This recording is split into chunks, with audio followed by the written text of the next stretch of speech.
ఇంటికాడ నా చేతిలో ఫోన్ లాక్కున్నారు సార్ వీళ్ళు. కానిస్టేబుల్స్ ఇద్దరు నా ఫోన్ లాక్కొని ఇక్కడికి వచ్చేసారు, స్టేషన్కి తీసుకొచ్చేసారు. నన్ను ఆడు చచ్చిపోయాడు అనుకో, వెళ్ళిపో అన్నాడు. నేను ఏడ్చుకుంటా పక్కన కూర్చుని.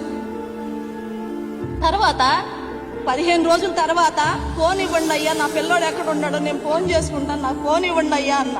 ఫోన్ ఇవ్వండి అయ్యా అంటే నా ఫోన్ ఇవ్వాల. 15 రోజులు తిప్పించుకున్న తర్వాత ఇటయ్యా నేను వెళ్ళి ఇవ్వండి అయ్యా ఫోన్ అంటే అవన్నీ అందులో అన్ని నా కొడుకు ఫోటోలు తీసేసి ఒట్టి ఫోన్ ఇచ్చి పంపించారు.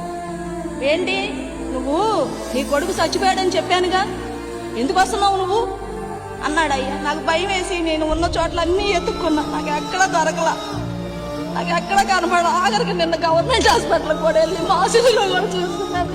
నాకు దయచేసి నాకు చెప్పి చేశాడు చంపేస్తున్నానని చెప్పి.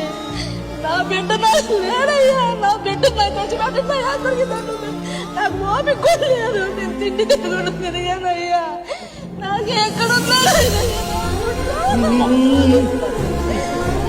చెప్పేశాడయ్యా. పేదోళ్ళంత తేలిగయ్యా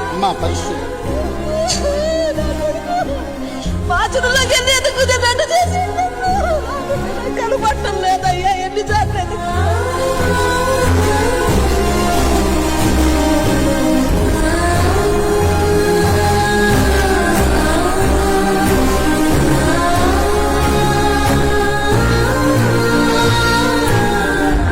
అడిగేది ఒకటే, ఆవిడంత ఆ వేదన చెందుతుంది.